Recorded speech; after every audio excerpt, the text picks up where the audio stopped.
or subsequent broadcast by the council's YouTube.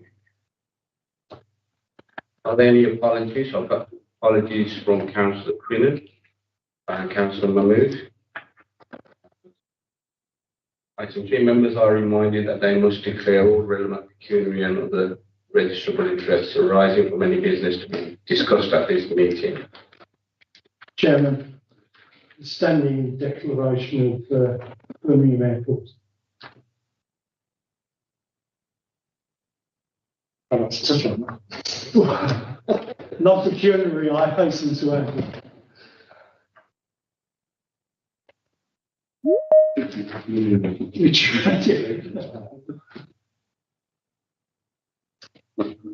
Item 5, the action notes and the action tracker. Are there any comments or questions on the action? No, is that agreed though? Agreed. Okay. Moving on to item 5, progress report on implementation council owned assets. Now, this was originally carried out by another committee. Simon Morale, Councillor Simon Morale was supposed to be in attendance today. I don't think Jane did join us online at all. It's not. However, we have got Councillor Izzy Knowles from the Economy and Skills Committee joined online. Okay. And we got Councillor Izzy Knowles. We've also got the Councillor Ian Ward and Catherine James, Assistant Director of Investment Evaluation in attendance. And we have additional officers in attendance. Ian Chaplin. Apologies, Chair. That's not down my colleagues. Okay. So Philip and Asma. So can I then ask the leader, Councillor Ian Ward, to give us the code? Thank you very much, Chair. We've seen from the report that we've produced that we're very nearly there now with this. It's been a very, very long time in getting from the original review that was carried out by a previous version of this committee to where we are now. And that was not least because there was quite some time of misunderstanding about what the community portfolio of assets contains and what the commercial portfolio of assets contains. I hope we've cleared that up now because, as I say, we've made considerable progress with this. So on recommendation 1, where we were asked to review progress made on the analysis and development of the community portfolio, as you can see, we are now reviewing what is in that portfolio with a view to ensuring that we are treating those community assets in the right way. And we've currently got 29 premises under review. They're either renewing a community asset transfer or entering into one. So we are getting these assets into the right space where they need to be. We're also looking again within the commercial portfolio to make sure we haven't got anything in there that really should be in the community portfolio. So we're doing that tidying up. We proposed that we will complete this by April of next year. And as it says on the third line, I've been concerned about this for quite some time. There are a number of very, very small sports clubs across the city. And part of our agenda is to get people active and living healthier lives. Then what we have got to do is support those sports clubs and ensure that they can continue into the future because they are delivering on the council's agenda. And we are dealing with that now within this review. On the second one about the strategic framework for community wealth building, that is now being moved forward within the levelling up strategy that we've got, and also we're doing some work with Claire's as well about retaining wealth or procurement, making sure our procurement is either locally within the city or within the region, and we are doing very, very well on that. I think the numbers are in the 80% on it. And you compare that with where Preston are, and Preston are always singled out as a good example of this. We are far ahead of where Preston are on retaining wealth within the region through procurement. And that's not just the procurement of the city council, that's also looking at other anchor institutions within the city. QE Hospital are involved in it, University of Birmingham are involved in it.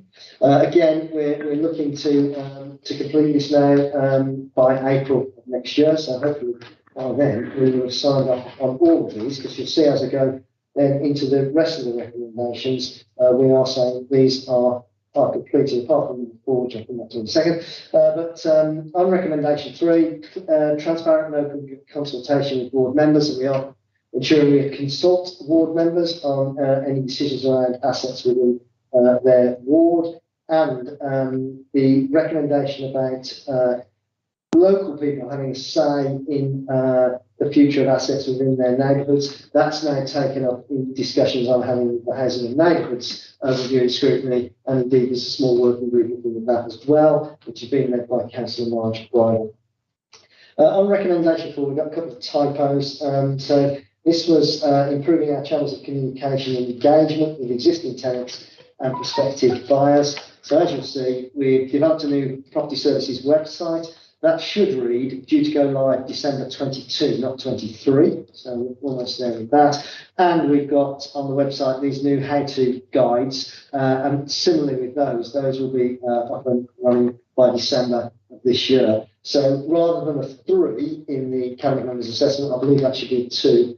I know we're a couple of weeks away from the beginning of December, but it doesn't seem to be a good use of your time, or indeed my time, to haul me back. That's something that's going to be completed in a couple of weeks. And then on to 5, which is BPS to streamline the process for bidding and improve communications with those who wish to bid to purchase assets, and make sure that we provide feedback to those who are unsuccessful within that process. And we have now completed this. We've put things in place, as you've seen in the narrative, to ensure that that is the case.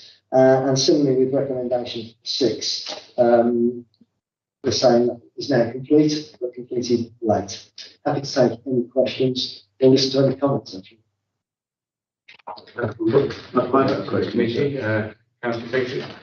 Yes.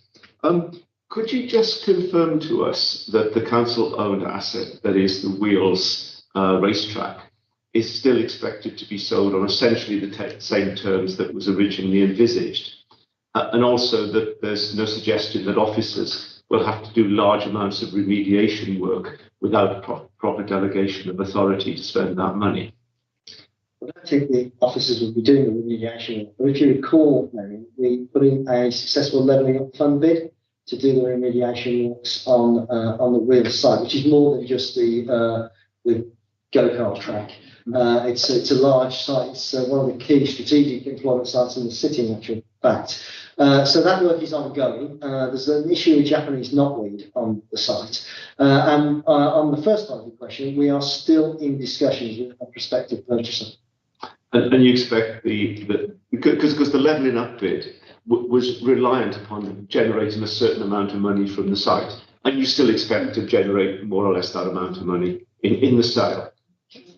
I don't think the levelling up bid was dependent on generating money from the site. There was probably some matching there, I can't recall, to be honest. But the key thing with the levelling up money was that it had to be spent on remediation on that site within a certain time frame. And we always knew that if we secured the deal on the site, we'd have to have a conversation then with government about the remaining amount of money in that levelling up bid, because we want to use it then for a different purpose. Yeah. But sorry to labour this, Chair. I think it's an important point that let's assume we were going to get a certain amount for the site. Yeah. That might justify a amount of money being spent on remediation. I'm trying to avoid being specific because these numbers were dealt with in private sessions, so the public wouldn't know what we're doing. Now, if the site were to be sold for a substantially lower amount, you might then question whether it was worth doing that remediation effort. And that then draws into the whole levelling up Yeah. application. But I think we've got to live in the world we're in, and we know there is a degree of economic instability at the moment, inflation and the interest rates going up, meaning that property prices are actually falling, not rising. So we've got to deal with the situation in the context we're in, I think. I'm not anticipating the scenario you've just described is where we're going to end up. So the price wouldn't have dropped 10 or 15 times lower than it was originally anticipated. Well, I obviously can't say for definite, can I? Because I don't know what's going to happen with the economy. But that's not what I'm anticipating currently. I need to be careful because, as you say, all of this is on a private report. Yeah. Can I bring the council here? Hi there. My question is about council-owned assets. I welcome the work that has been done on the levelling up strategy and how this can be used to drive community wealth building. That's really important. Given the economic uncertainty, the change of approach from government to austerity and financial pressure on the council, is this work under threat in the months ahead?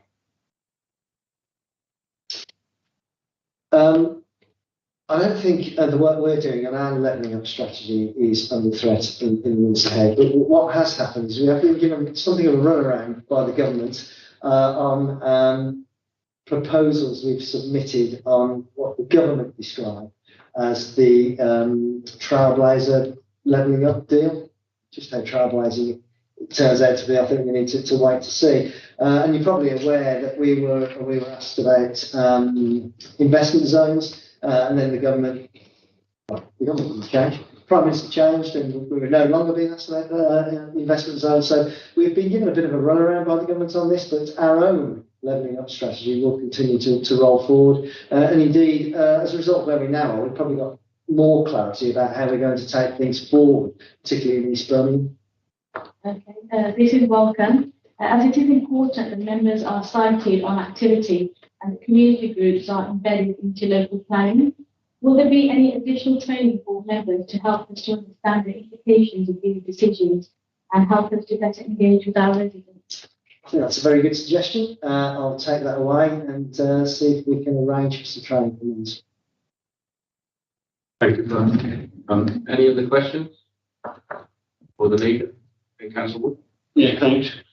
Just a quick one on recommendation 4 and 5 with regards to property services and the work that's been put into their systems. How does that tie in with the establishing of the corporate landlords? You know, we're not running the risk of paying twice, you know, doing something now and then having to reinvent it later when corporate landlord comes in. We're just wondering how it sounds. I don't think so. Does it dovetail into it at all? Yes, I think it does, because these are assets the council owns. The corporate landlord initiative is about ensuring that all of the council's assets that it's operating out of or has leased on organisations is all sat within the property services part of the council rather than being spread out as it currently is. That way we'll have greater oversight over what we're doing and we'll be in a better position to ensure we're getting value from them. That's the So I'm not questioning the validity of the No. corporate landlord because other authorities have already done it or are in the process of doing it, such as Warwickshire and stuff. I just wanted to make sure that we weren't doing something now that will just get scrapped in a few months. No. The community portfolio will sit under corporate landlord with all the other operation assets. The property services website that my team manage will include all properties that we are selling or leasing or disposing of. So that will be the home for all that. And that's where I think it's right that the advice on how to bid and all those recommendations sit, because we were quite keen from the original inquiry to make it easy for people across the city to be able to bid, those who aren't particularly property knowledgeable. So we're setting out sort of step-by-step guides. Thank you. Before we move on, any other questions? No? So if we can go through the recommendations one by one. leader. We just want to agree that the recommendations are agreed on. Right. Recommendation 1, agreed. Agreed. Recommendation 2, Yeah. agreed. Agreed. And recommendation 4. On that one, I'm suggesting that should be a 2, not 3. Yeah. If you can give me Yeah. 2 weeks grace. Yes, we've noted that now. Recommendation 5, agreed. And recommendation 6, agreed. Thank you very much. Thank you. Before we close this, obviously conscious that there's some recommendations that have got an extended date. Working on the basis of this committee, we'll probably want to come back to this around April, 6 months' time. Yes, there's 2 left. on Two the- left. That can be done. Thank you. Thank you very much.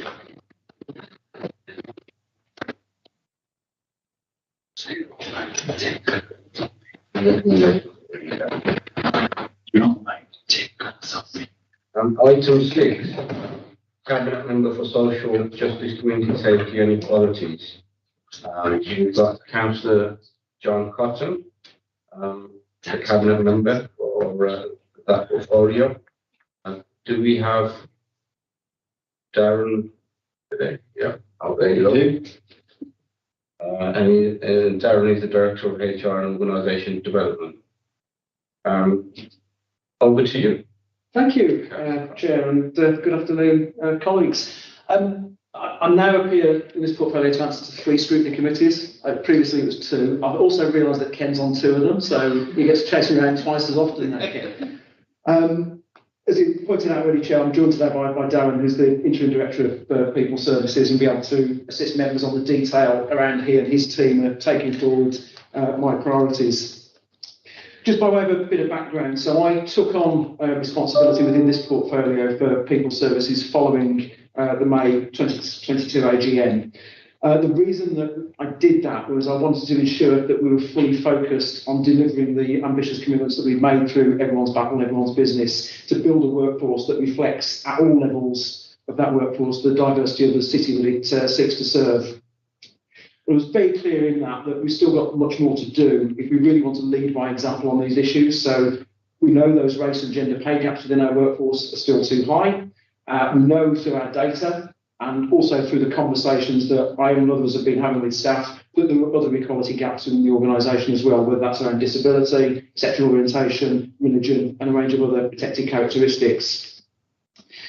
And I'm clear that in tackling all of this matters, frankly, because we're not going to build an organisation that makes the best use of its talent and delivers for the people of this city if we continue to have glass ceilings or other institutional obstacles that prevent people from travelling as far as their talents and their ambitions want to take them. And that's something I think that benefits everyone. It benefits the citizens. It's not just about benefit to those individuals with protected characteristics. A more equal workplace is better for staff and all citizens alike. So at the outset, I think it's really important that we started by looking in the mirror and being honest about the fact that we had some problems. That was the whole purpose of that workforce race equity review that I took forward prior to taking on direct responsibility for HR. And it's the reason why we're doing further work to understand what the gaps affecting other cohorts of staff are. So that's particularly why initiatives like the Your Diversity Matters campaign, which some of you may have seen through the corporate emails have been going out, which we're driving forward in partnership with our staff networks over the last few months, are so important. We need to have that detailed data about our staff, who works for us and what their needs are. So now I've now got direct responsibility for HR. My first priority is to ensure that our plans and our approach are robust and focused enough to address these issues and deliver the change that we all want to see. I know that in advance of today's meeting, we've circulated a written summary which sets out the 6 key work streams we'll be focusing on.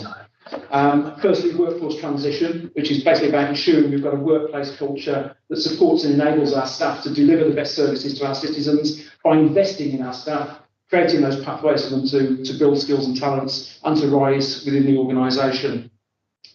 The second is specifically around delivering the 5th objective within the Everyone's Battle, Everyone's Business plan, which sets out all those changes that we need to make around recruitment practices, to our organisational culture, to remove barriers and ensure that our workforce is representative at all levels of the city that it serves.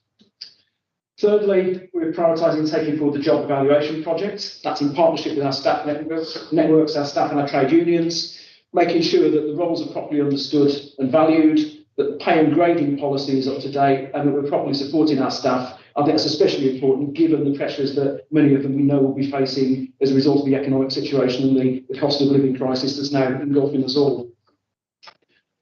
The fourth priority is around being bold in supporting and enabling our staff, so making sure we've got a modern approach to performance management, that we're providing the right support to staff who are dealing with issues around ill health, managing attendance issues appropriately, and taking a refreshed approach to staff engagement. We have a very diverse staff workforce, not just in terms of protected characteristics, but just in terms of the very different jobs that they do, the very different environments that they work in. So that degree of engagement with staff has to look different depending on where people are in the organisation, and ensures that they've got the opportunity to have their voice heard.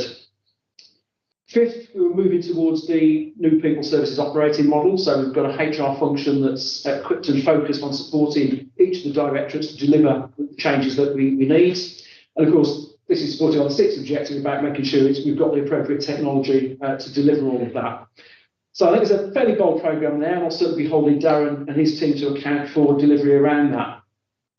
I also think, Chair, it's important that we have maximum transparency and we're using all of the data at our disposal to track progress and provide that constructive challenge. And we'll certainly be publishing more data and updating this on a regular basis so that all members can see how we're doing on recruitments and the representation and makeup of our workforce at all levels and on a directorate basis. And I'd certainly welcome the support and oversight and involvement of Scrutiny colleagues in making that happen. I think the more we're involved in providing that constructive challenge, the better.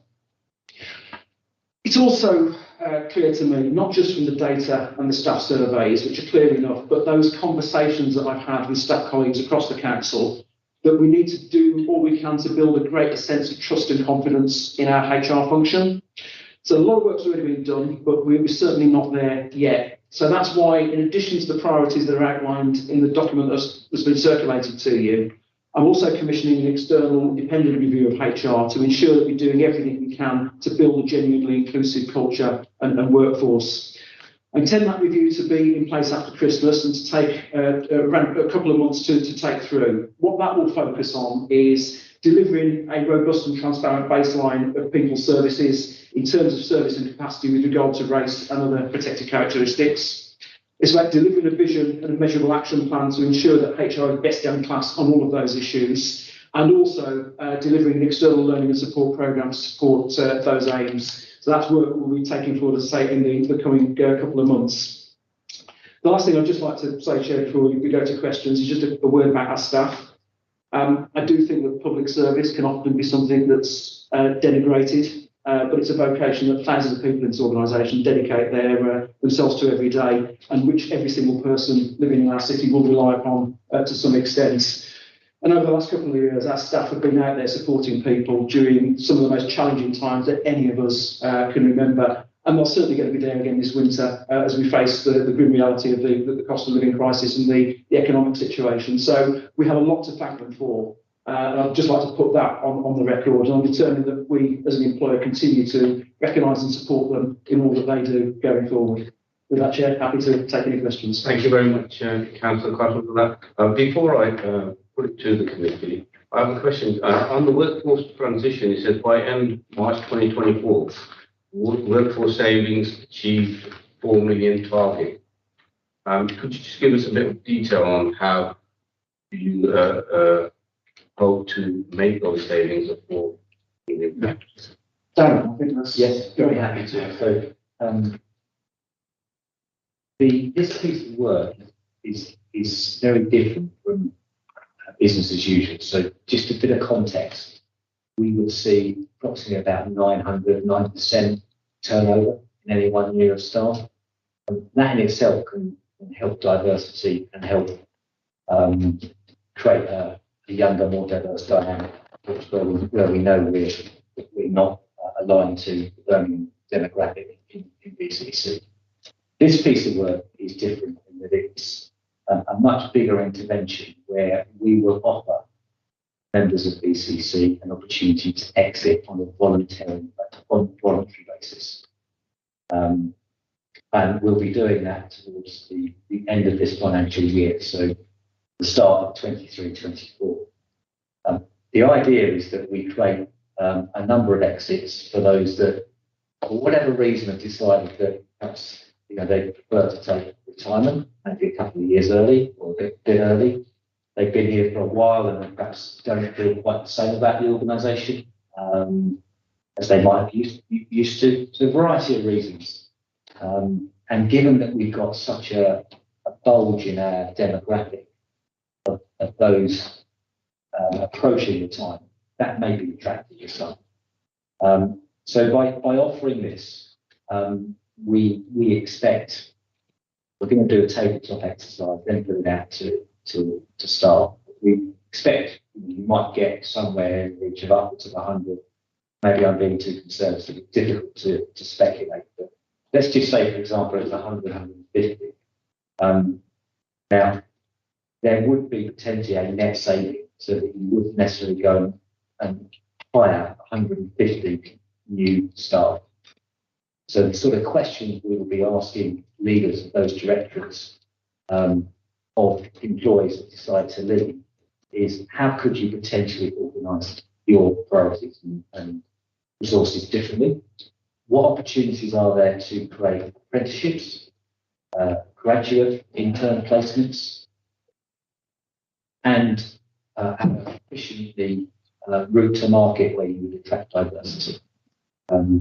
So that gives us a much bigger scale chance to move the dial on diversity and our demographic. The savings around 4 million. It's estimated that if we had a net reduction of, say, 50 at 40k per annum, that's 2 million. And maybe if that was 100, it could be 4 million. But of course, that needs to be a net saving. That's where that number comes from. And we think, based on the fact that the first leavers will leave at the beginning of the next financial year, then that's where that saving comes into in terms of March 2024. Thank you very much for that, Dan. Councillor, the hand up. So I'll bring you in next. Yes, Councillor. My question is to Councillor John Cotton. The work around everyone's battle, everyone's business has been great so far. Now, in your priorities, it states that we need more than 85% of data recorded in order to produce pay gap reports on ethnicity, gender, and LGBT+. Are you confident that we will have sufficient data to publish these reports? And do you think you have made improvements on our historic position? Thanks, for sure. That's an important question because this whole issue around data and disclosure is one of the big challenges. And certainly when we started the Workforce Race Equity Review, it became clear that there was a lot that we didn't know about our workforce, particularly in terms of declaration of protected characteristics. I think it also tells you something around a wider sort of set of cultural issues, perhaps in the organisation, people not feeling comfortable in coming forward. So there's been some extensive work done that has increased self-declaration, certainly. Gender is actually the easiest bit to measure, so we can produce a pretty comprehensive and detailed gender pay gap report. We're now in the same position around race, and you've noticed that when we took the second version of the update report of the Workforce Race Equity Review, that meant that the race pay gap had actually widened compared to where it was in the original. That wasn't because of any deep underlying issues that have driven that, other than we just had more data. So inevitably, if you've got more data, you understand the extent of the gap. We undertook the Your Diversity Matters campaign. That has not got us entirely to the 85% numbers across all those protected characteristics yet. So we've got data that would enable us to take a estimate of where we think we are in terms of those gaps, but we still need more data to really give a comprehensive picture. And one of the challenges that I'm laying down to the team is the Your Diversity Matters campaign has been good at bringing people forward. The staff networks were really closely involved in helping to make that happen, as you may have seen through some of the messaging that's gone out. But we now need to look at what else do we do to encourage people to come forward and share that data. So some of that, I think, is around culture within the organisation. Some of that is around communication as well. We've got people working in a whole diversity of settings, and perhaps we don't always, think methodically about the methods by which we engage people in some of those campaigns. So, for instance, those who don't have access to email won't necessarily be seeing the global emails that are going around. So, what do we need to do with those cohorts of staff? So, we continue to drive it forward, because what we really need is as rich a picture of data as we can have, so we really understand who's working for us and what the inequities and the inequalities may well be. Okay, that's great. Also, I want to ask you about job evaluation project. It is really important that we get the job evaluation project right, as it will ensure that our employees are receiving a fair wage for their work. Now, whilst helping to protect the council against future equal pay claims, how long do you think that this JE project will take? And do you think that there will be a significant shift in grading as a result? So again, this is really important. As you say, we've got to get this right. We've got to move at some pace on this. What we're anticipating is that the entire job evaluation project will run for around about 24 months. The job evaluation exercise is anticipated to take about 12 months of that time frame. We can't determine the full impact of what the grading implications may be until we've done the first piece of work. So it's important that we kind of work those things through, and then we work closely with the trade union, staff networks, and others on that piece of work. But we are undertaking some benchmarking activity, and I gather that we think that the benchmarking will give us a preliminary view on grading probably towards the end of this financial year. But obviously, that we've got to do that first bit of work in order to then understand how that falls out in the second part of the evaluation project. Thank you. Thank you.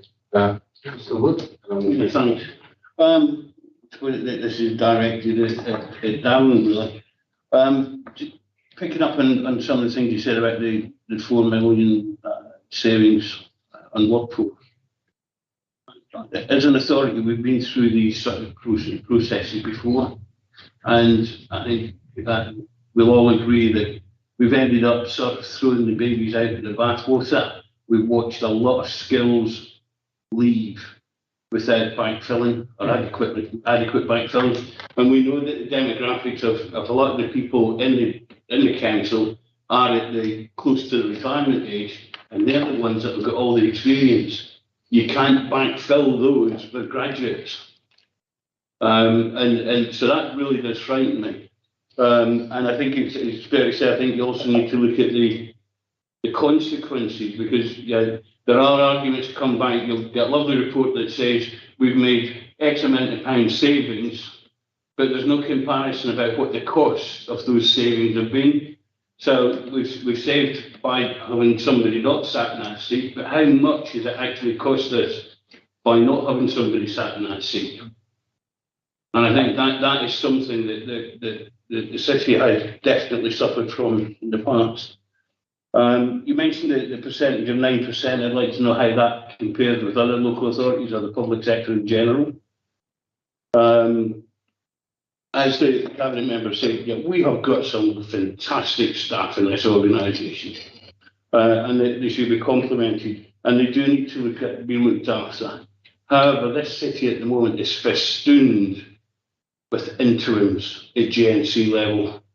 How can we expect our workforce to have really any respect for management when they don't know whether they're going to be here, the same person is going to be here today or tomorrow or next week? How are we going to make the city council the employer of choice if we're seen out there in the wide world as being run by interims? It's something that does concern. And going back to the cabinet member briefly, more consultants, really? Do we really need more consultants to come in and tell us how we run things and whether a department's doing things and could be doing things better? Again, I'd like to see a list of the number of consultancy organisations that are in the City Council at the moment, whether it's in HR, whether it's in housing. Again, the expenditure on consultants is horrendous. When we've got officers very, very senior, very well paid, and very well experienced officers, up at the top level, they should be telling us how to run things, not outside consultants, who basically, in my opinion, will just they will give you the opinion that you're paying for. So, Peter, if you want to respond to that. yes, thank you. I'll be good. I think probably worth me just clarifying when I talk to all the graduates and apprentices, that's just one example of bringing youth into the organisation. The point I wanted to portray is that it's a very underutilised route at the moment. I'm afraid we can't be proud about our apprenticeship and our graduate programme in terms of its scale. And I think that's one of the areas in which I've been discussing with Councillor Cotton, where we've now brought in dedicated head of talent and early careers. So we're putting the resources in to make sure that we can really turbocharge a much better improved offering.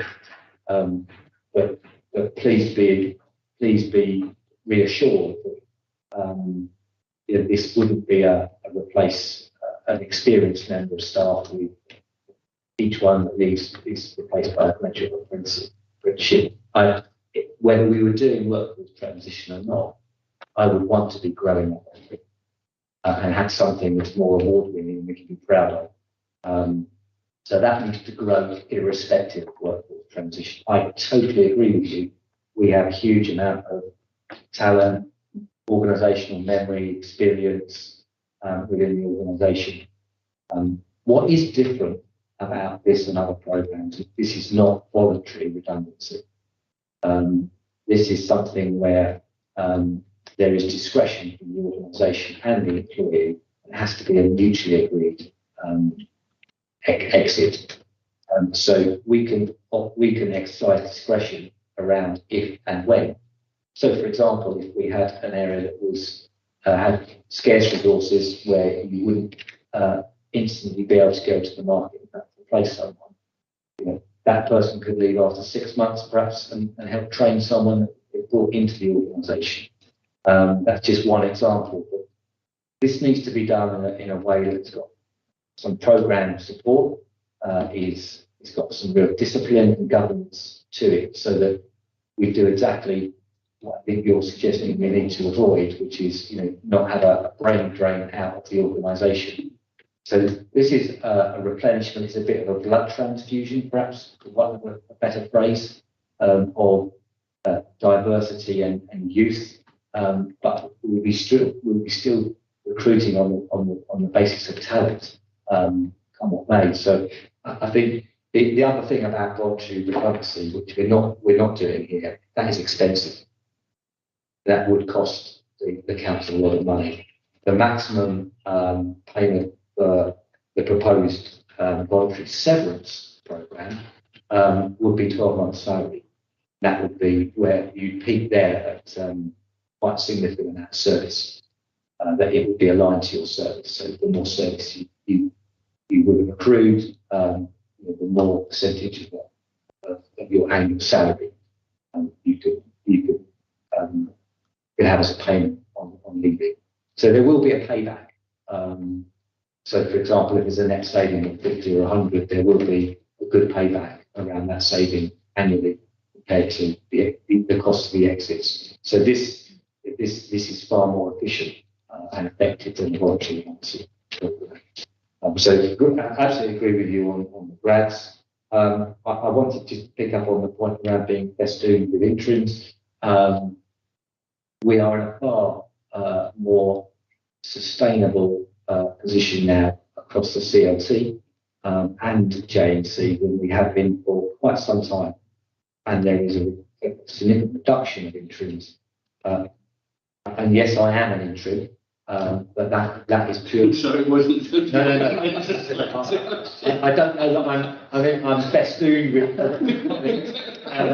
But this is based on circumstance around the incumbent. But in terms of the key roles within J&C, we've been recruiting at a faster rate than before around the number of existing and new positions. So there is a huge amount of change in the organisation, the number of new positions coming up as we drive performance, we get on top of a lot of the issues that we need to across the directorates, and they are permanent hires. So I think I'm very happy to provide some data around the percentage of interims across J&T. I think the requirement's actually quite positive and going in the right direction. Thank you for that, Darren. Could we have that information sent around then as to how many interims or consultants as council would? Yes, so I think what we will do is, I think there are some project roles. So, for example, Director of Transformation is a temporary role. It's not in the permanent structure. So I think we'll do it based on the permanent structure and how many of those are interim versus permanent hires. Can I make a response to? When we get that report then of where interims are situated. Can you hold that question for a moment, please? Yeah. Can the cabinet member respond to your question? Yeah, sure. I was going to say somewhat flippantly, I'm getting increasingly interested in the interests of those about to break 50 who have been around the civic organisation for a while. Just to declare a personal interest. Well, on the serious... Thank you, Phil. On that point around consultants, and one of the things I've also inherited with the change around in constitution is the oversight of consultants, and I'm determined that we absolutely are relentless in driving down consultancy to usage. I think that's absolutely the case. But the issue around this specific piece of work is there is clearly a sense within the staff of this organisation that we cannot be in a position whereby HR marks some of its own homework on this. That's a really strong message that has come back from our staff networks and our staff. And that's why in this instance I'm proposing we're commissioning this review, because there's an expectation that we have some just independent oversight and look at how HR operates, particularly around these issues of equality. That is not just, that will then give us a set of recommendations and a route map that we then own. So it's not then about consultants coming forward and then driving forward a whole set of things and more expenditure on consultants. It is about having an independent review of where we are, that we then, and I'll be looking to Darren and his team to own and take forward so we can address those issues around trust and confidence and culture within the organisation. So that's why I'm making that exception, if you like, on this instance of bringing forward somebody independent from outside to just look at this area. Councillor Tilsley and then. Thank you.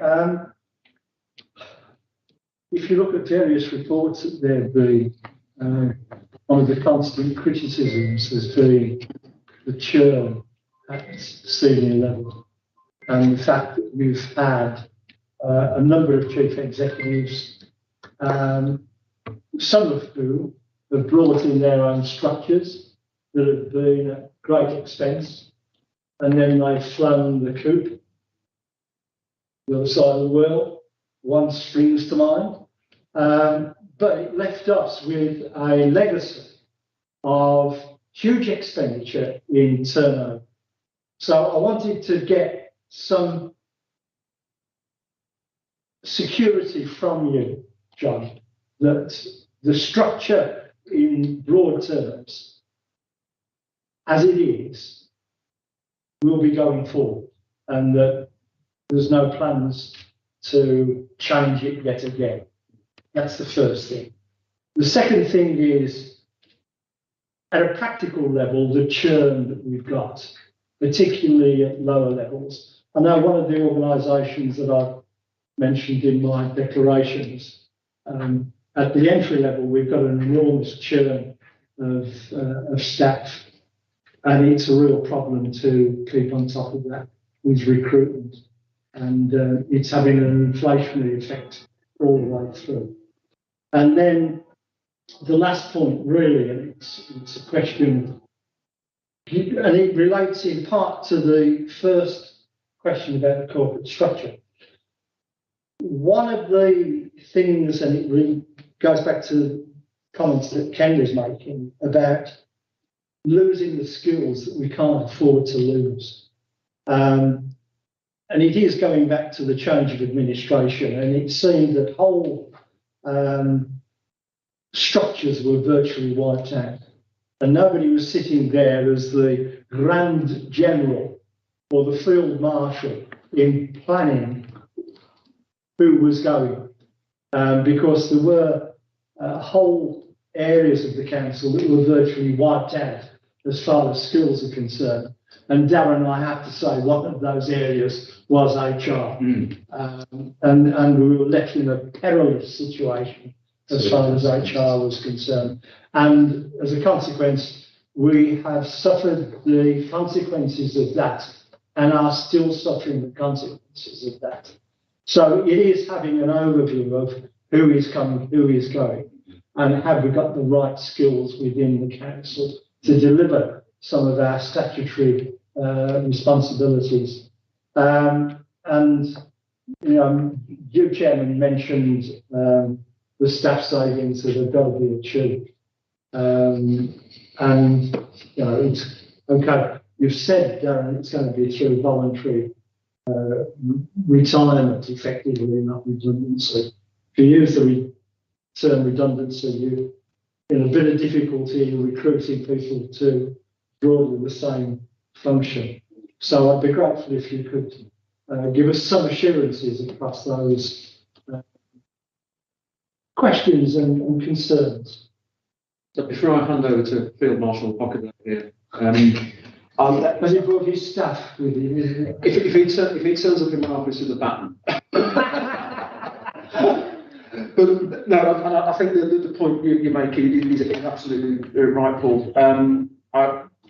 Having been around for a while, as I alluded to, I'm conscious I've got a big shelf at home of municipal diaries that kind of chronicle various iterations of directorate changes and everything else. And I think you're quite right, we do need that kind of stability and certainty. We've now got a very clear council delivery plan, corporate plan, and the structure that we've put in place is around supporting the delivery of that plan. So I do not anticipate seeing further upheaval. I think we need that stability, and that then relates to your issue around churn of staff as well, which is equally a frustration from myself and members of cabinet as it has been for all members of the council. So having that stability in terms of leadership and being able to just focus on delivering the objectives that we set for ourselves and for the city is absolutely key. So that's certainly my commitment and my objective. I'll hand over to Field Marshal. Well, certainly in terms of thank you. Certainly in terms of an overall view, this does need governance, and governance is important around saving money and making sure that we've got the right resources. But we don't lose too much of the skills at the same time. So this is more of a refresh. I wouldn't see it as a mass exodus, and it needs to be controlled and planned. And with the new People Services Organisation, each director has an assigned people partner, an experienced grade 7, and we've got a full team of those now, led by a new AD, and they are already working with the directorates around planning the resources, the people plan that they need going forward to meet their priorities and objectives. So this will be very much part of a longer term view around workforce planning.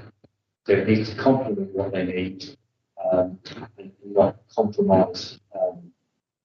I think 4 or 5 years at Gatwick Airport, I'm well aware of the high turnover, particularly entry level, and it's a bit of a race to the bottom. 50p an hour can make all the difference.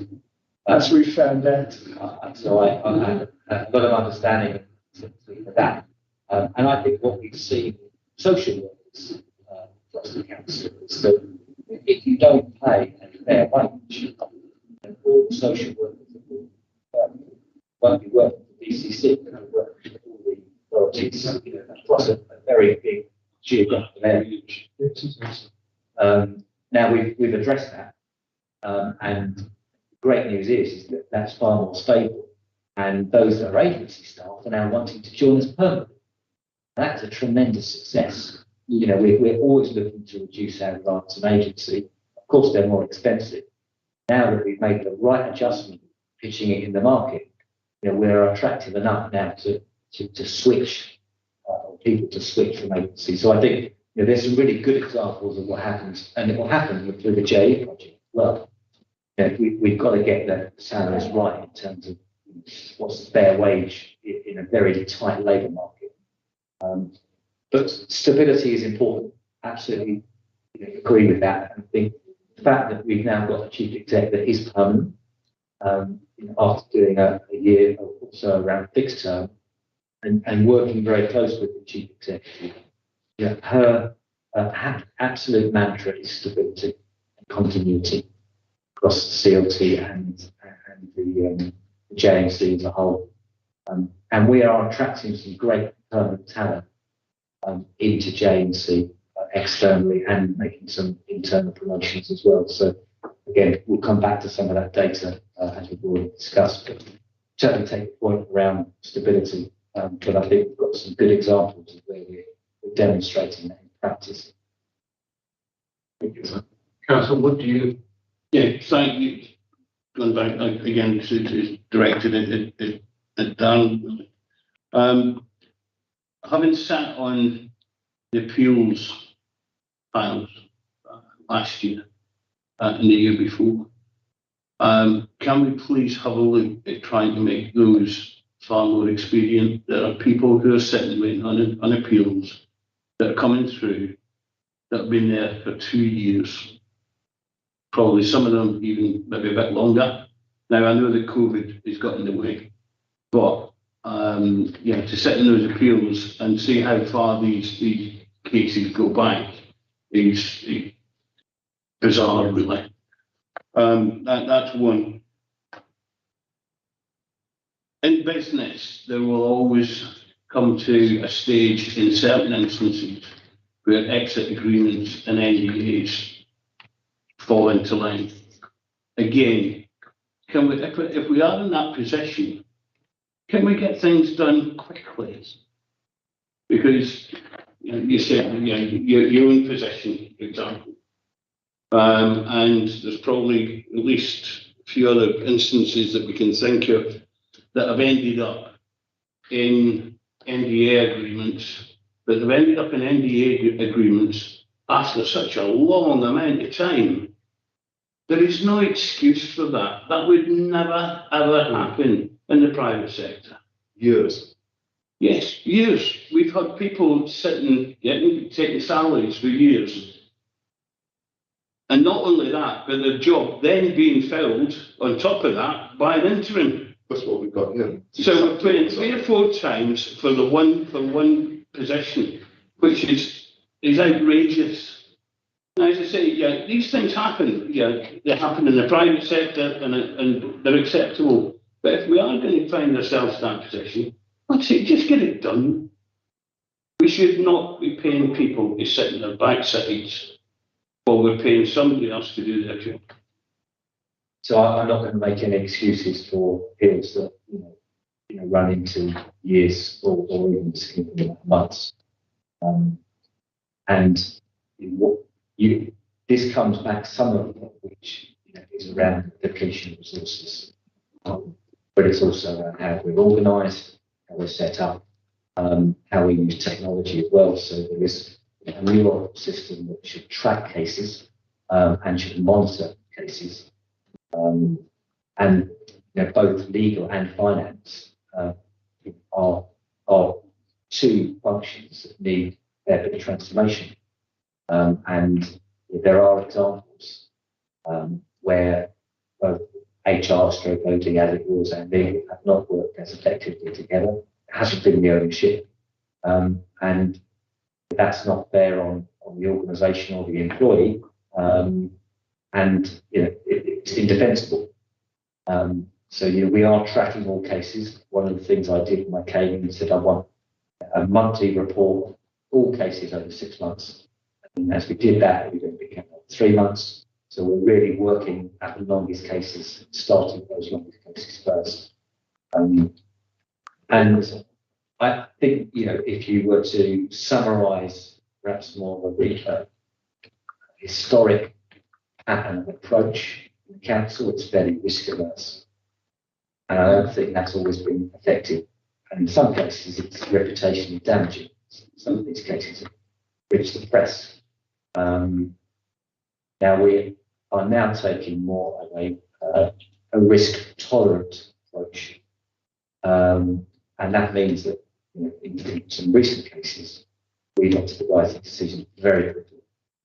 And within weeks, they've been to J&C, been approved, and they'll come out the other side, and matters have been closed, for example, exits.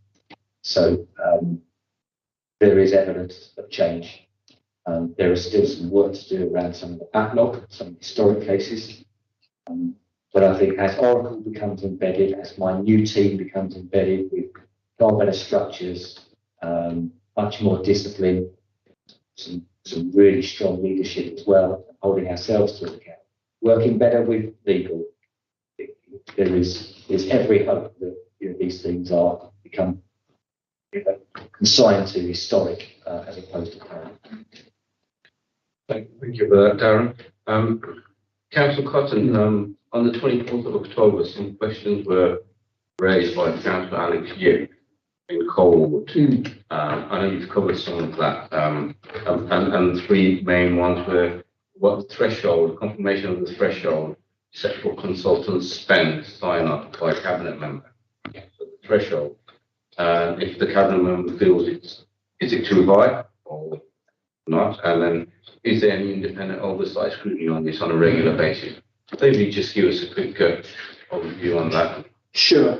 So the threshold for consultant spend or sign off by cabinet member is for assignment to more than 100k at the outset, or following extension. They must be approved by the individual portfolio holder. So that's the answer to your first question. Answer to the second, do I feel it's too high? I've kind of looked around and seen what happens elsewhere, and I noticed the interest that the government threshold for ministerial sign-off, which I think is probably the comparator, is actually 120k. So they're higher than us. So I think it's probably in the right place. In terms of independent oversight and scrutiny, obviously I've taken over responsibility for this, and I'm putting in place reporting mechanisms so this stuff comes to me, so I can keep a close grip on what's happening in terms of what's there in the existing terms, and also any new sign-off or request for extension. So I'm happy to share appropriate data with scrutiny as well around that. Thank you very much for that, Councillor Cotton. I think there's not Councillor Jenkins. I was just going to make one observation, if I may, and ask one question which I've asked in the past. I think I mean, it's entirely understandable that you would wish to get rid of dead wood. People who perhaps for one reason or another are no longer making an effective contribution, and it's cheaper to pay them off than to carry on paying them salary till they go through to retirement. And that just makes type of category where you have someone who's very good, who's very efficient, and you simply pay them a year's salary, and they're straight back in the market, even selling themselves back to us. And I've observed in the past that one of the problems that social workers have, and nurses to an extent, is that there is only one buyer for their skills, which is the state. And therefore, they're not actually able to trade those skills in the market. Probably the best thing the social workers could do is resign en masse, form a company called Social Workers R Us, and sell themselves back into the council at the same rate that people like PwC and Coopers and Lybrand sell themselves to us. And of course, we'd have to buy them because we have to have social workers, and we'd have to pay whatever they ask, basically. So there's an imperfection in the market there, essentially, and that's what you're trying to wrestle with, and I understand that. That's just an observation, it's not a question really. The one question I'd like to ask though is, can you assure me again, and I have been assured this in the past, that we recruit on merit? So that's to say, whilst we seek to attract as many applications as possible from as wide a field as possible, in the end, the person that gets the job will be the best candidate for that job. Yes, and that's very clearly defined in EBEB commitment. And I have never heard anyone say anything other around that's what they want in terms of recruitment. So I don't feel, and I don't think there's any pressure in which to do anything other than that. And I've got the full support of Cabinet and my colleagues to do that. So for me, there's no question about that. I just want to pick up on the people leaving. Most agreements, there will be an agreement to sign to re-engage at least 24 months or something like that, or not at all. But it is perfectly feasible in this arrangement that BCC say, I'm sorry, we can't accept your application. You're a scarce skill, value and stay. In which case, if they were really minded to leave and find a better job, they would have to resign. Go anyway, they yeah. would do anyway. Yeah. This is why I differentiate between voluntary and redundancy. This is purely at our discretion. So we can look to hold on to our talent. So I think there's a fair bit going for it. Perhaps in previous programs. Thank you. Thank you very much for that, Captain and we note the report and read the recommendations. Is there any other comments before we let Councillor Cotton and the Field Marshal leave the room? Thank you very much. Thank you. Thank you. Thank you. Just a passing out. Perhaps military, right? It's something that we need, Thank you from VHX to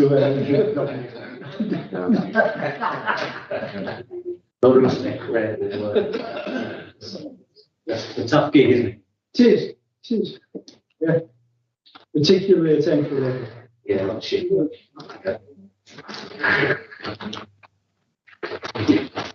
Thanks all. Cheers, Baz. Well, We should stand up, Moving on to the item financial monitoring. To consider the second quarter financial monitoring report, which is considered at Cabinet on the 8th of November. Sarah Pitt. Am I pronouncing your name correctly?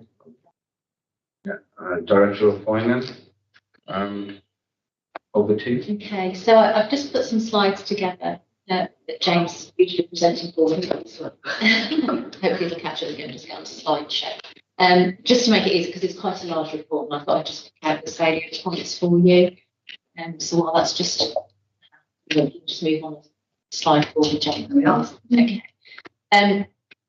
So the report talks about a financial challenge and where Birmingham is in that financial challenge. So there's a bit of a national position as well as where we are locally. You will have heard me say this before, so I don't think there's anything new in this report. So we've talked about our strategy for the year end for 22-23 to have a balanced position and going into 23-24 in a strong position. You may remember last year we outturned with circa 17 million underspend, which was very helpful coming into this financial year. So it didn't in any way destabilise this financial year. So we're hoping very much to be able to replicate that with an underspend, but at least break even. To that end, we have been very purposeful in taking action to manage significant budget risks, and I'll go on to those in a moment. Those risks are arising this financial year, and we have enacted rigorous spending controls. You'll remember we put in place spending controls last year. We have spending control panels in place. So we have one around the workforce, one around procurement and contracting, and one around facilities management. So they're the three that we have in operation, and we have strengthened that position on those.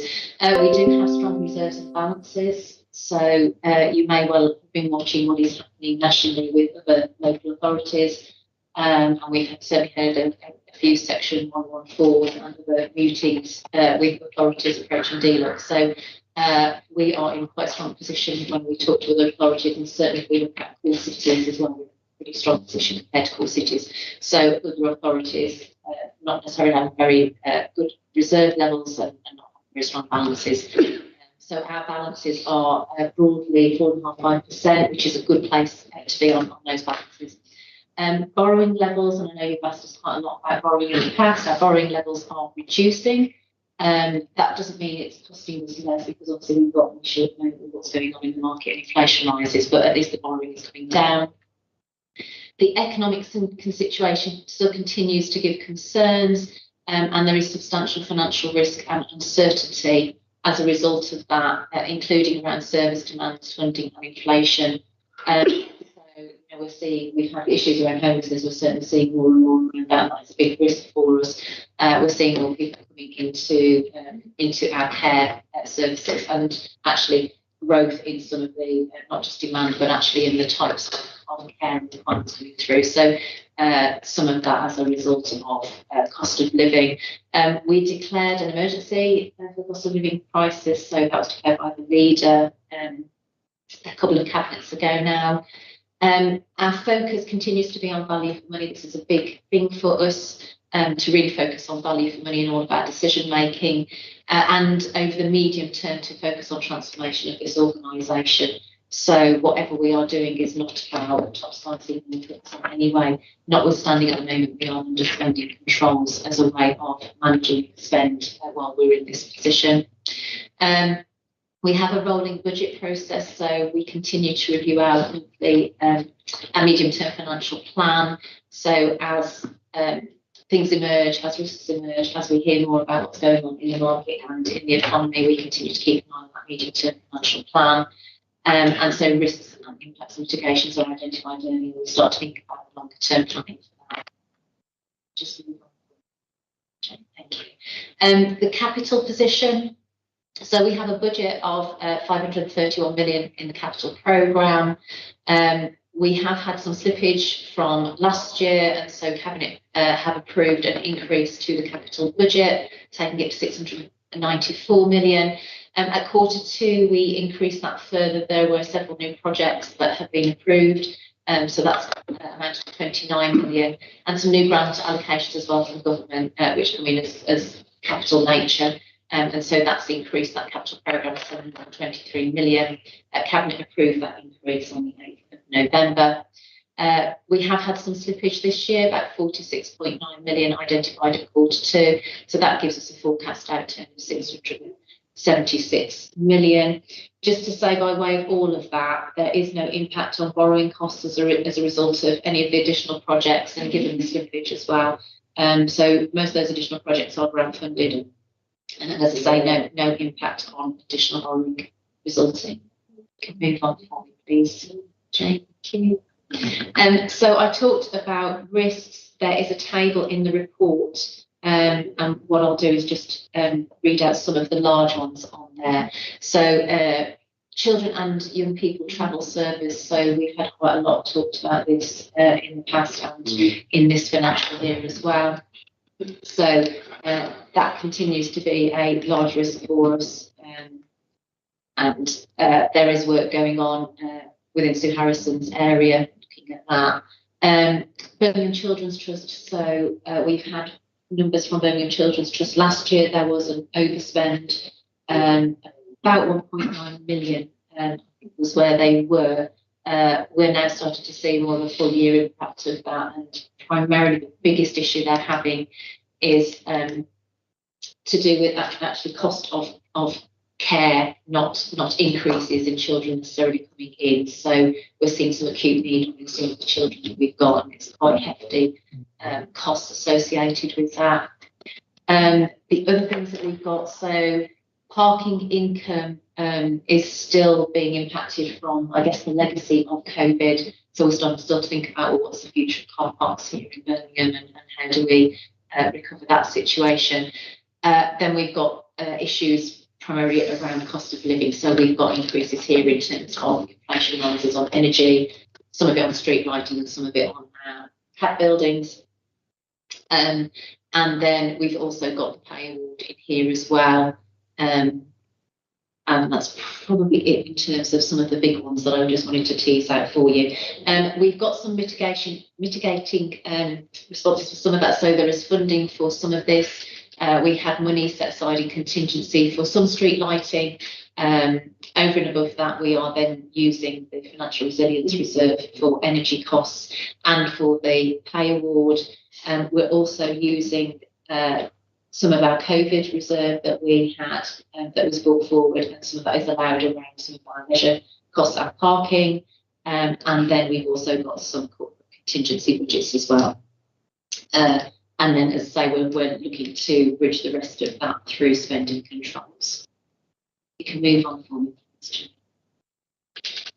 The report also mentions our transformation programme and delivery of savings. There are some red risk savings in that list. So these are not undelivered at this point, but they are deemed to be high risk. So that's 15 million pounds in that high risk percentage. Many of those relate to corporate savings that will be dispersed across the organisation. So some of that is around automation of processes, some of it around procurement, and so on and so forth. So that's where we are in terms of those risks. They are not accounted for in that previous table. So where I talked about the risks on us and what we're looking for through spending controls, it assumes that these are delivered. So that is still the assumption at the moment. If you can move on, John. And then just to say, in terms of this plan to balance, so I've talked about that return to rigorous spending controls. We will continue to explore opportunities to deliver future savings sooner than where we've said things will be coming through in future years. We are looking, can we speed some of those up and bring them forward? We continue to implement the transformation programme under the 3 pillars: people, place and fit for purpose council. We are reviewing reserves, so we have quite a lot of reserves in this authority. We are continuing to review those. There is money held for purpose, but actually some of it for quite a period of time. And so we actually want to make sure we are rightly holding that money in accordance with how we want to use it. If we can free some of that up, we will do. So it's not about raiding reserves, but it's about good management of those reserves. And then just by way of what the corporate leadership team are doing, so we have said, overspends, demands, growth and pressures must be contained at directorate level insofar as possible. And then what you're seeing therefore bubbling up as risk to the authority, or where collectively corporate leadership team saying we cannot necessarily control that within the directorate. So that's why we're then, as a corporate entity, looking to resolve that through spending controls and more. So that's the highlights from that report. I'd like to take questions. Thank you for that, Sarah. Before I put it, may I have a question? The cost of living emergency priority spend, so that was agreed in October, 5 million, to support local people during the crisis, the cost of living crisis. How do you plan to use that money for the benefit of local people? I believe there is a report, either if it's not coming, it's on its way. I'm going to look at Christian to help me answer that one. So I think it is Jeremy. Right. The cost of living report, £5 million, and how I'm going to spend it. I don't know. We'll come back to you, Chair. And we're definitely looking at how we'll spend it. Okay, I think you can circulate that to the... Absolutely. Councillor Children. Thank you. Could I start off with the savings, please, Sarah? And it's tabulated. The ones that I'm concerned about are the high risk ones. Of course, we're virtually in December now, so we've got 4 months to go before the end of the financial year. And you identify that there are 15.034 at high risk, which is 35%. Could you give us any security on the chances of that being met? You mentioned using the COVID balance. How much is the COVID balance at the moment, and how much are you going to use? Of course, I've looked through the report and can't find it. Capital spend is always a bugbear of mine, because I've been around for a few years, and I've never known us spend our capital programme. It always slips. I'll give us the old one that I've used before. Pandit Nehru, when he was Prime Minister of India, asked the captain of the Indian cricket team why they always drew.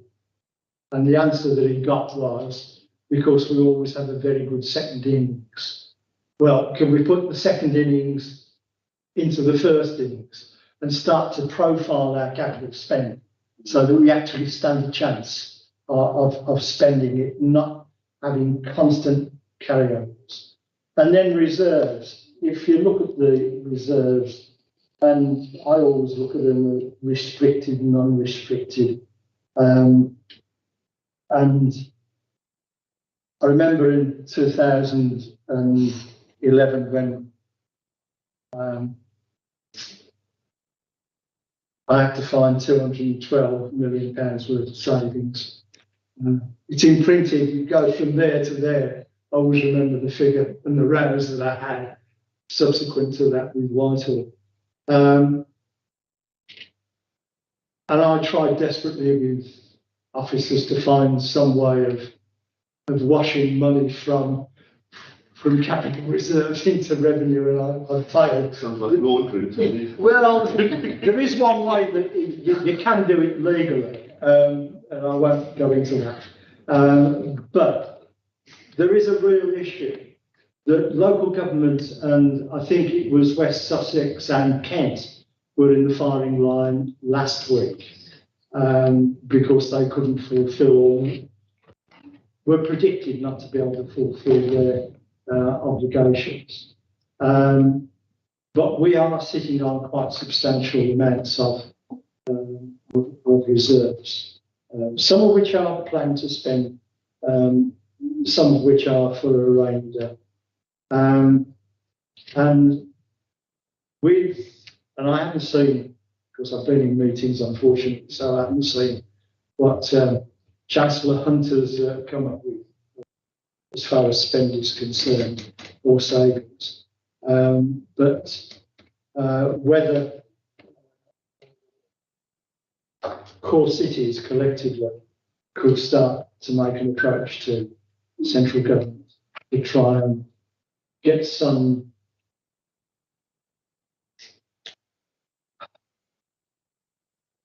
leverage really over reserves, so that there's talk of we can increase council tax and social care tax up to 5% without going for referendum, but to try and get some liberalisation, I think would help to start to smooth the problems that local governments have got, particularly we haven't been.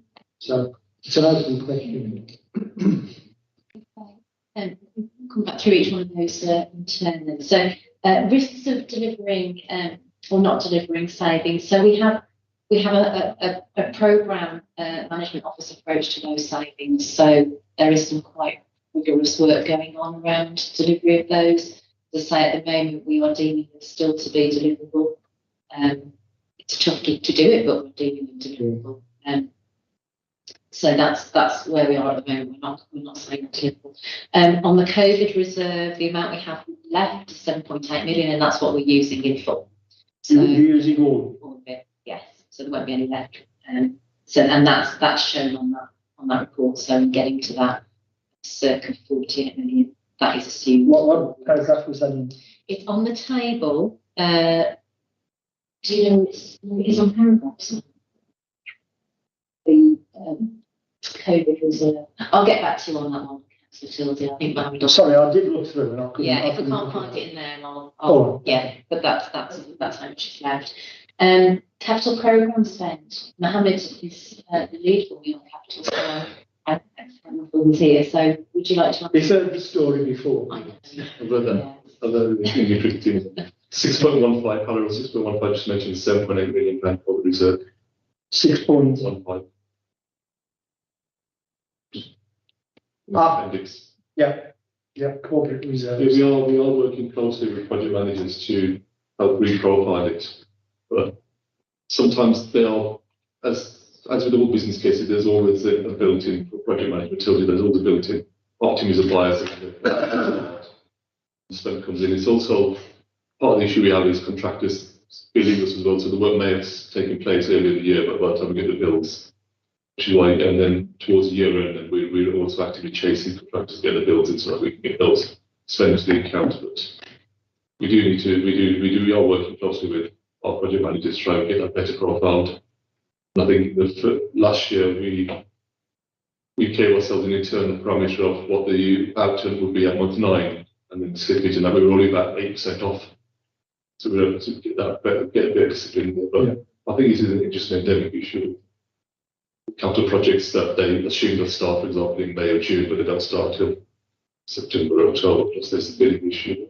And then you're running into the bad weather. You can't pour concrete properly. I mean, what we do with the cash flow forecast or the treasury borrowing is that I do assume an extra 10% slippage between what we've been reporting on the borrowing side to that. I'm not needless borrowing what we need to borrow. So we do take some of that intelligence. So we do use some of that intelligence to make sure that the late slippage or doesn't affect doesn't have a financial consequence in the capital. And on your reserves point, the government has tried to do some few things. Some of the restricted reserves are accounting reserves, so not real money, which kind of leads people down the wrong path. I think there's a lot of money. For example, the revaluation reserve, it simply represents the value that our fixed assets has gone up by. So the fixed assets go up, and on the balance sheet, keep that balance. Then we put the revaluation gain in the revaluation reserve. So it's not real money until you actually sell those assets, which is different. And then the large one is the capital adjustment account, which again effectively shows how much of the capital expenditure we've repaid or financed. But there are other reserves that you're talking about, which are the capital reserves, the capital receipts reserve, or the government grants reserve, capital. So the government has given us some flexibility in the last 6 or 7 years, which has allowed us to use receipts to fund transformational work. So work that would be revenue, and it is properly revenue. If it's leading to a saving, it allows us to use capital receipts to give us flexibility here. So we can use some of that work, or any other delivery plan work, or any work that will lead to savings that meets a strict criteria.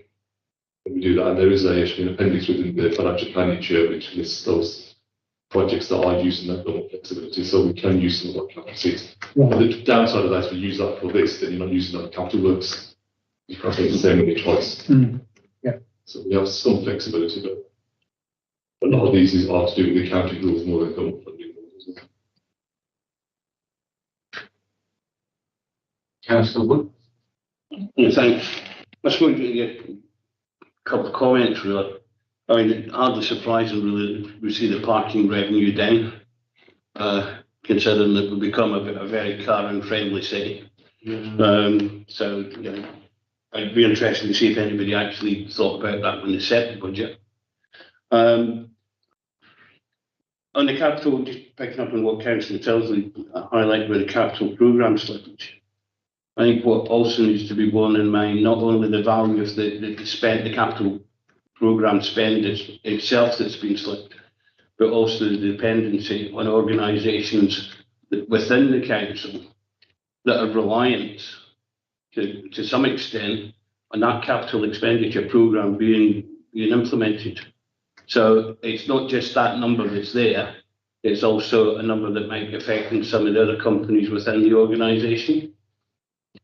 So I think that's something that really does underline the fact that if we're going to put in a capital programme, spend it, make sure that we actually adhere to it. I suppose, and this will go back to when Councillor Tilsley was working on budgets and stuff like that. I really can't help thinking that we really do need to reprogram the way we set budgets. Because we sit as councillors and we agree the budget in March, February. Sure. And you look at that budget and you look at some of the things that are going to be, projected savings or projected expenditure. And it is very reliant on things getting put through the system. So in a lot of them, they're about 3 months behind before they're actually implemented. There must be a better way of setting budgets where actually they can be achieved, that a lot of that lead time that might happen, might not happen, is actually taken up before the budget kicks in.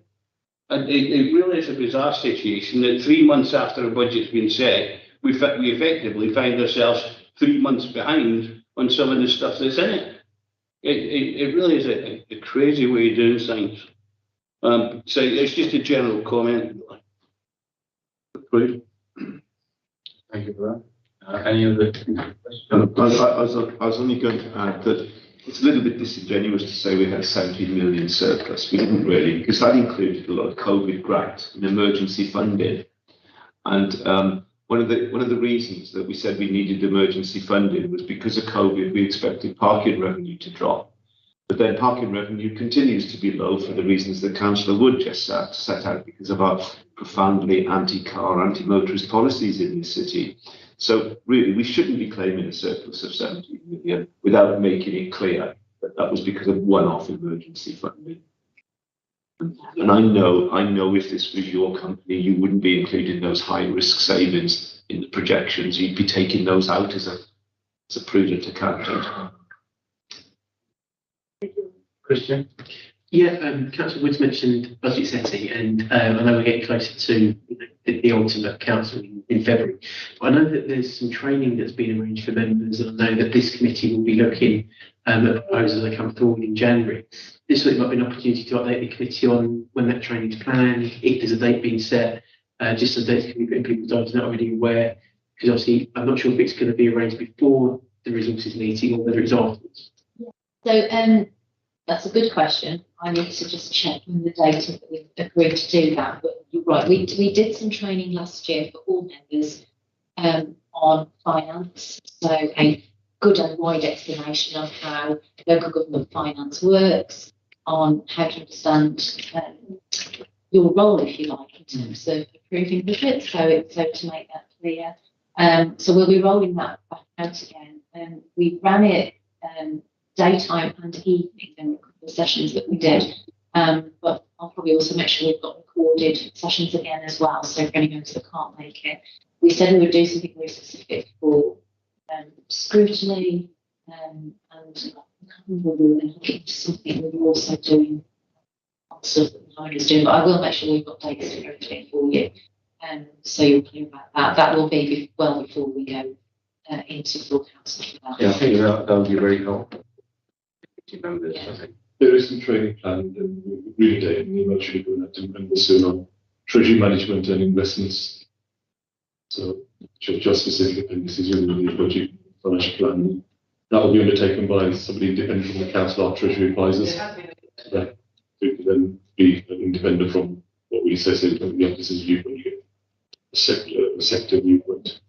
That will be via Teams. And next Thursday, there's some training for audit committee members on the accounts and on valuation of assets, as well as a briefing from their offices. So, If you could circulate the training information around. so that should come out during Christmas. Yeah, I think as well, Chair, if you'd like the two done together, I'm just thinking about members' time really, whether you prefer a whole event with Treasury, wider budget, or whether that would be too much and you prefer them split. So some guidance from you really on how you'd like that, because it's particularly given time. I think maybe there'll be a lot of information to absorb, so if you can keep it separate. Treasury will be about 2 hours of 90 minutes. So I think keep it separate. Thank you very much for that, Sarah and Mohammed. There's no further questions, I believe, from the committee. Right, moving on to the quarterly assurance update, procurement and contract governance rules. We've got Steve Sandercock here, and I have seen something. There was a detailed, comprehensive reply to Councillor Ken Woods. I think I had it. Question, yes. Yes. Thanks for that. Thank you for that.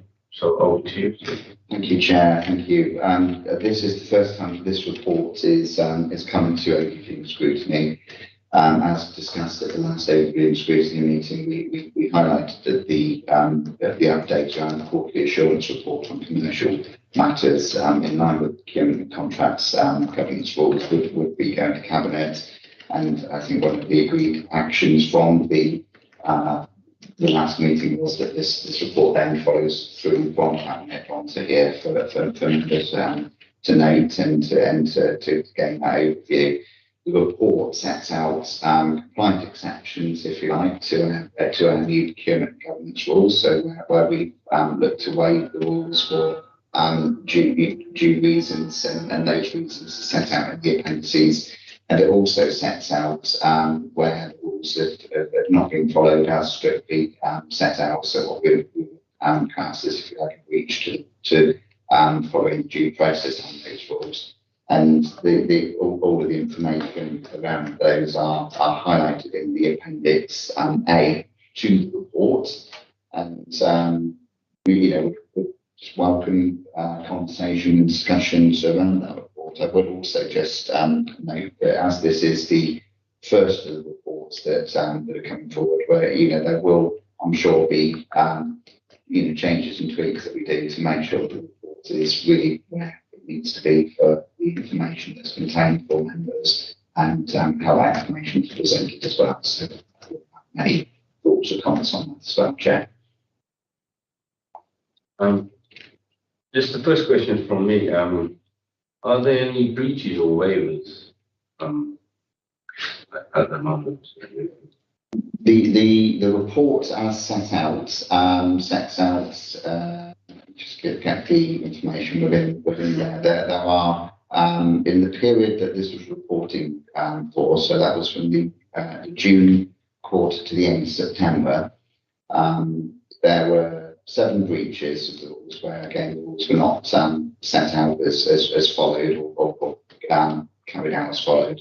And then there were 6 occasions where, either through efficiency and expediency in relation to the process, the rules were waived, or time constraints beyond council's control, the rules were waived, and also avoidance of reputational damage. So the grounds are set out in the waiving process. Appendix 2 provides a little bit more detail as to the actual projects and the values related to those, and also a bit sort of more an explanation as to what actions were taken. Thank you, Nancy. I can open up to the committee. Any questions or comments?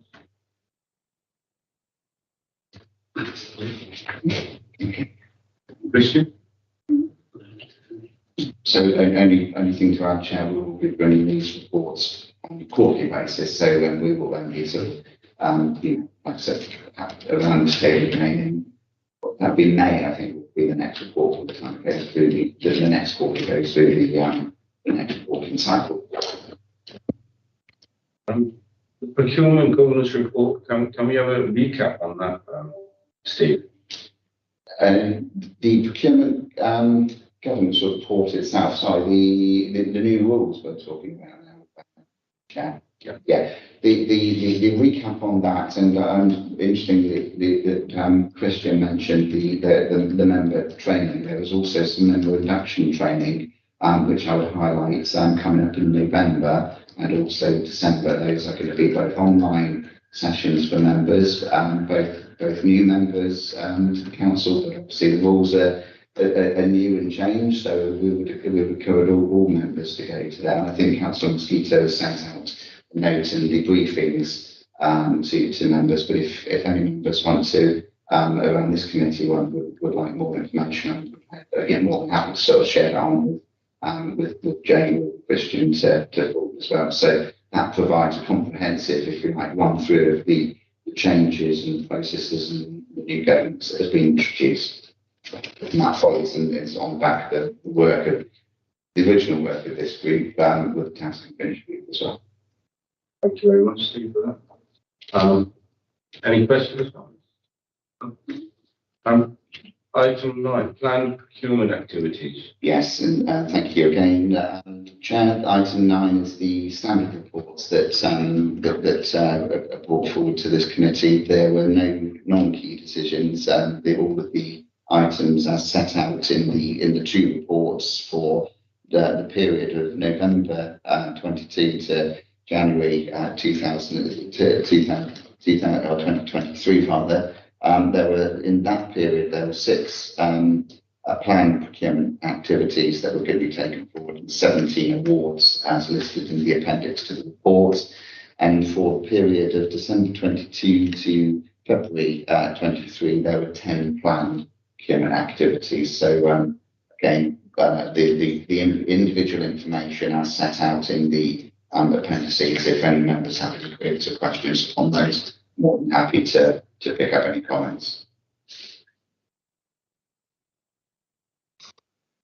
Thank you for that, Steve. Any questions or comments? No. Moving on to the work programme, item 10 on the agenda, to read the work programme. We have some suggestions for future meetings. Do members have any other suggestions? I can open it up to the committee. Work programme.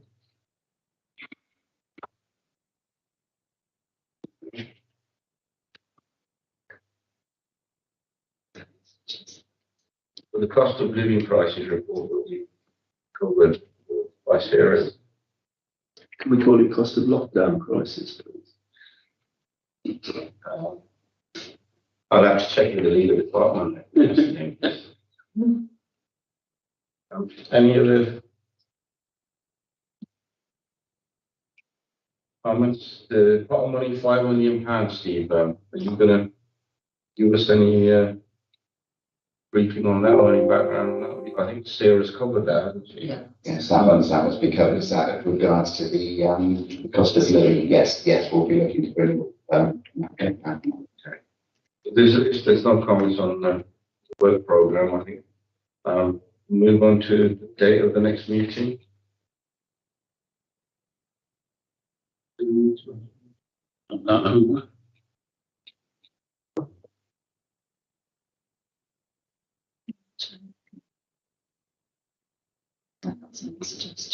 Yeah, we have had the suggestion. The December meeting is quite light, agenda-wise. So the suggestion, an informal meeting afterwards on budget scrutiny, in preparation for the January meeting. If that's okay. If that's agreed. Sounds like a good idea. Yeah. Great. Thank you.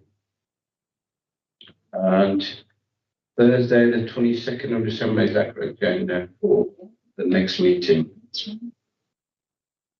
Yeah, so that's been noted. Any requests for call-in? Any call-ins? No. No.